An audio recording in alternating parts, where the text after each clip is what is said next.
শীতের শেষে পুরুলিয়া ভ্রমণের যে পর্ব আমরা দেখিয়েছিলাম, সেই পর্বে আপনাদের সাথে শেয়ার করেছিলাম যে জয়চণ্ডী পাহাড়, তার সাথে বড়ন্তি লেকে একটা দারুণ সূর্যাস্ত, সঙ্গে পরের দিনে লোকাল ট্রেন ধরে বরাভূম স্টেশনে নেমে একটা গাড়ি নিয়ে আমরা চলে গিয়েছিলাম সোজা আমাদের পরের যে গন্তব্য সেখানে।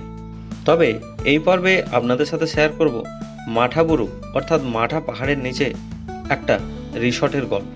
অর্থাৎ সেই রিসর্টে থাকার অভিজ্ঞতা কেমন, খাবার দাবারই বা কেমন, রাতের পরিবেশ কেমন, সঙ্গে পুরুলিয়ার যে ছৌ নৃত্য সেটাও আপনাদের সাথে শেয়ার করব।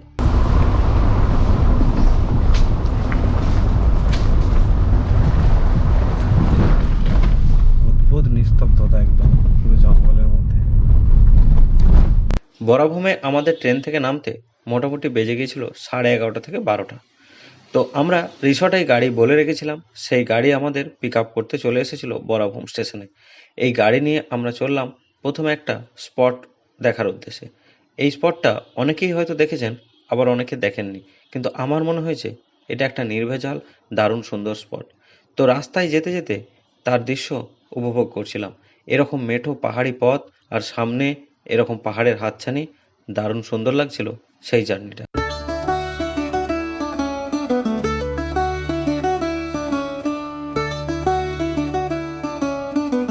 পাহাড়ের নিচে জঙ্গলের মাঝে একদম ছোট ছোট গ্রাম, দারুণ সুন্দর সব মাটির বাড়ি, টালির চাল।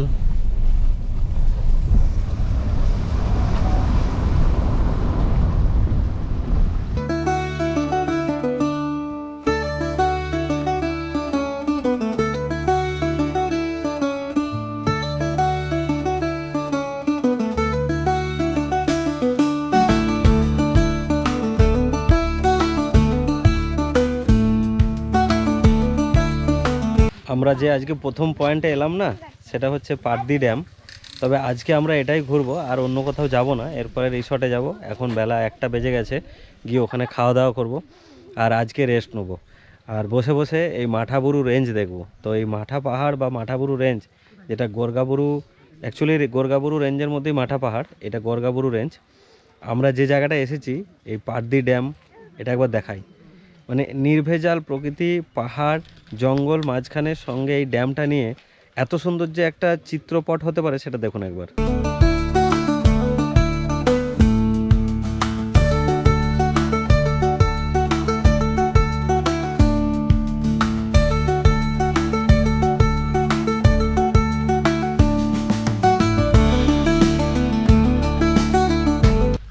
এই ঠান্ডা ঠান্ডা শসাটা খেয়ে প্রাণটা মনে হচ্ছে জুড়িয়ে গেল। পারদি ড্যাম আগে দেখিনি আমি, আগেও পুরুলিয়া এসেছি, বেশ ভালো, রেকমেন্ডেড। কিন্তু ঘন্টাখানেক এসে বসে সময় কাটালে খুব ভালো লাগে। এই পারদি ড্যাম এর পাশেই একটা রিসর্ট আছে। এই রিসর্টটা নিলে একদম পাশেই, জাস্ট 2 পা হেঁটে আর কি। রিসর্ট থেকেও পাহাড় দেখা যায়। এই পারদি ড্যাম ঘুরে আমরা চলে এলাম সোজা রিসর্টে, অর্থাৎ বেজে গেছে বেলা 1:30। তো আমাদের লাঞ্চের টাইম হয়ে গেছে। আর এই রিসর্টগুলোতে থাকে লাঞ্চ থেকে শুরু করে ব্রেকফাস্ট পর্যন্ত 4 বেলার খাওয়া দাওয়া এবং থাকা। তবে এই রিসর্টের খরচ হচ্ছে মাথাপিছু 1500 টাকা করে। তবে এটা সিজন ওয়াইজ কম বেশিও হতে থাকে। আপনারা ফোন নাম্বারে ফোন করে কথা বলে যেতে পারেন। মসকিউটো কয়েলও আছে, মানে এটা একটা ভালো যে অল আউট আছে। হ্যাঁ, ওয়াইফাই আছে, ফ্যান একটা আছে। এই রুম বেসিক, জাস্ট এরকম হচ্ছে বেসিন, এই হচ্ছে বাথরুম, ছোট্ট একটা গিজার আছে। মোটামুটি বিশাল কিছু যে হাইফাই তা নয়। এই হচ্ছে সামনে মাঠাবুরু পাহাড়। মাঠাবুরু পাহাড়ের নিচেই মাঠাবুরু হিল ইকো রিসর্ট। এরকম রুম রয়েছে, কটেজ 2, 3, 4, 5, 6, 6টা।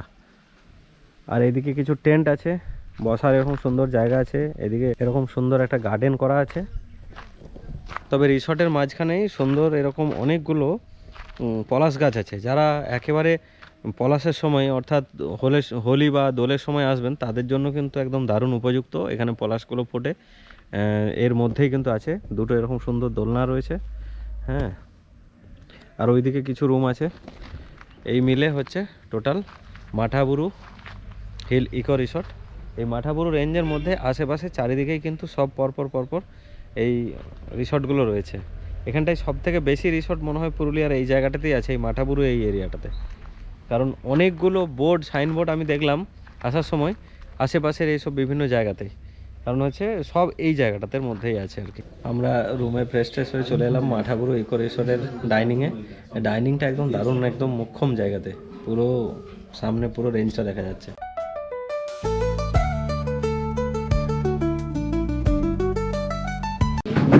চলে এসছে গরম গরম খাবার, এরকম বড় সাইজের মাছ, টক দই, আলু পোস্ত, ডাল, স্যালাড, পাঁপড়, বেগুন ভাজা, অনেকগুলো দিয়ে মেনুটা রয়েছে। খাবারটা গরম একদম, বেগুন ভাজা আর এগুলো সব গরম রয়েছে, মানে বেগুন ভাজাটা একদম টাটকা গরম করে দিল। কেমন সময় বলো? খুব দারুণ খেতে, একদম ঘরোয়া। দুপুরে খাওয়া দাওয়ার পরে এখানে আমরা একটু বসে আছি, হালকা বেশ কড়া মিঠে রোদ, খুব ভালো লাগছে। চোখ একটু ঝিমঝিম করছে যে একটু শোয়ার জন্য, কিন্তু না শুয়ে এই বিকালটা এভাবে কাটালে ভালোই লাগবে আমার মনে হয়। চারিদিকে সুন্দর পাখি ডাকছে, এই যে একদম জঙ্গলের মাঝে, তো রিসর্টগুলো বেশ অন্য রকমের, পুরো ন্যাচারাল যে ব্যাপারটা সেটাই আর কি। খুব সুন্দর লাগছে, নিরিবিলি একদম, পাখি ডাকছে। একটু পরে বই পড়বো এখানে বসে। আর কুল গাছগুলো কুল পেকে আছে, খাবে নাকি? হ্যাঁ, দেশি কুল। যারা মনে করছেন একদিন বা দুদিনের মতো এই সমস্ত অযোধ্যা সার্কিটের এই জায়গাগুলো বেড়াতে আসবেন, কলকাতা থেকে তো বেশি দূর নয়, কয়েক ঘন্টার মধ্যেই আসা যায়। ট্রেন বা নিজেদের গাড়িতে বা বাসে, নাইট সার্ভিস বাসে বাঘমুন্ডি পর্যন্ত বাসে চলে এলেন, বা বলরামপুর পর্যন্ত বাসে এসে সেখান থেকে কিন্তু এনাদের গাড়িতে করে আসতে হবে। তবে এই রিসর্টগুলোয় আসতে গেলে কিন্তু এখানকার যে এনাদের ট্রান্সপোর্ট বা এনাদের নিজস্ব যে বলেই ব্যবস্থা করতে হবে, গাড়ির ব্যবস্থাটা আর কি, গাড়ি ছাড়া এখানে হবে না। কারণ এগুলো কিন্তু অনেকটাই ভেতরে, একদম অফবিট প্লেস এগুলো। দোলনায় বসে দোল খাচ্ছি আর সামনে পাহাড় দেখছি, এই দেখুন, দারুণ সুন্দর। পাহাড়ের উপরে মাথাটায় কিন্তু কোনো গাছপালা নেই, উদ্ভিদ শূন্য, আর বাকি পুরো ডেন্স ফরেস্ট। সন্ধ্যের পরে যাওয়া কিন্তু নিষেধ ওই জায়গাগুলোতে, কারণ বিকালের পর থেকেই কিন্তু হাতির উপদ্রব আছে আশেপাশের এরিয়াগুলোতে। পাহাড় শেখায় তাহার সমান, হই যেন ভাই মৌন মহান। সুনির্মল বসু বলেছিলেন যে পাহাড় আমাদের তার মতোই কিন্তু মৌন আর মহান হতে শেখায়। সত্যিই তাই, কেমন নিস্তব্ধভাবে দাঁড়িয়ে রয়েছে পাহাড় তার উচ্চতার বিশালতা নিয়ে, আর আমরা সেটা মুগ্ধ চোখে দেখছি। পুরুলিয়া বা অযোধ্যা যারা জায়গা বেড়াতে আসবেন তাদের বলবো যে একদম নিরিবিলি শান্ত এরকম জায়গায় যদি কাটাতে পারেন ভালো লাগবে, বেশ ভালো লাগবে। কারণ এই জায়গাগুলো অন্যরকম, টোটালি প্রকৃতির মধ্যে একাত্ম হয়ে থাকা, দুদিন পুরো ফুল অক্সিজেন নেওয়া, সঙ্গে এরকম বাঙালি খাওয়া দাওয়া, ঘরোয়া খাবার দাবার, ভালো সুন্দর একেবারে সব কিছু একটা অন্য রকমের। এবং এনাদের ব্যবহার এখনও পর্যন্ত বেশ সুন্দর, রুম টুম পরিষ্কার পরিচ্ছন্ন, রিসর্টটাও বেশ এক চিলতে দেখেই পছন্দ হয়েছে। দোলের সময় যারা ভাবছেন যে আমরা একদম কোথাও না ঘুরে আমাদের রিসর্টে বসে বা হোটেলে বসেই আমরা পলাশ উপভোগ করব, পলাশ ফুল দেখব, তো সেই পলাশ ফুল যারা দেখতে চান রিসর্টে বসেই, তাদের জন্য ভালো অপশান হচ্ছে এই মাঠাবুরুর এই রিসর্টগুলো। যেমন আমরা যেটাই আছি, মাঠাবুরু হিল ইকো রিসর্ট, তার পাশে বাঞ্জারা ক্যাম্প, মুন রিসর্ট, এইগুলো সবগুলোই কিন্তু বেশ দারুণ সুন্দর, এবং প্রত্যেকটাই প্রচুর পলাশ গাছ রয়েছে রিসর্টের ভেতরেই। এই দেখুন,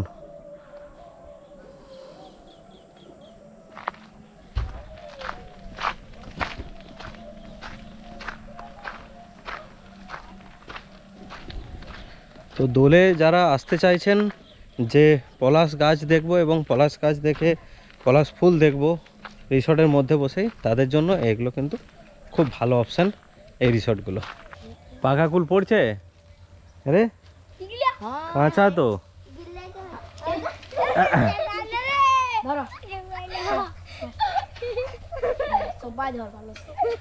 ছোটবেলার আনন্দ দেখুন, কুল গাছে উঠছে, সাইকেল এর উপরে উঠে কুল পারছে। হাতে কাঁটা লেগে যাবে তো রে,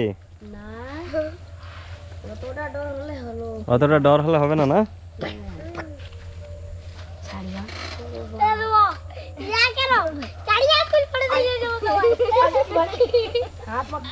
সন্ধে হতেই রিসর্টটা জ্বলে উঠল বিভিন্ন রকম রং বেরঙের লাইটে, আর তার সাথে মাথার উপরে উকি দিচ্ছে গোল পূর্ণিমার চাঁদ। এক অন্য রকমের অনুভূতি। পূর্ণিমার চাঁদ এবং রিসর্টের আলোতে চারিদিক যেন আলো ঝলমলে হয়ে উঠল। সন্ধ্যের সময় দেওয়া হলো আমাদেরকে মুড়ি, পকোড়া এবং চা, অর্থাৎ সন্ধ্যের স্ন্যাক্স। তবে পকোড়ার এরকম কালার দেখে আমি পকোড়া খাইনি, কারণ ওনাদেরকে বললাম এরকম কালার ছাড়া বানাতে। সন্ধ্যের পরে আয়োজন করেছিল রিসর্টের তরফ থেকে ছৌ নাচের। অর্থাৎ পুরুলিয়া যে কারণে বিখ্যাত সেটা হলো একটা ছৌ নৃত্য। তবে এর টাকা যতগুলো ফ্যামিলি সেদিন রিসর্টে উপস্থিত ছিল তাদের সবাইকে ভাগ করেই দিতে হয়েছিল। অর্থাৎ মাথা পিছু মোটামুটি 300 টাকা করে পড়েছিল এই ছৌ নাচের আয়োজন করতে। ছৌ নাচে চলল মহিষাসুর মর্দিনীর এক পালা।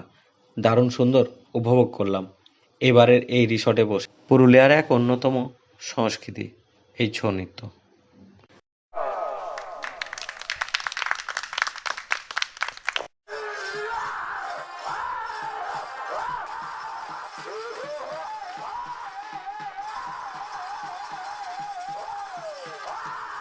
তারপর রাতে এরকম রুটি, গরম গরম চিকেন কষা, সঙ্গে রসগোল্লা এবং আলু ভাজা, ডাল এসব ছিল।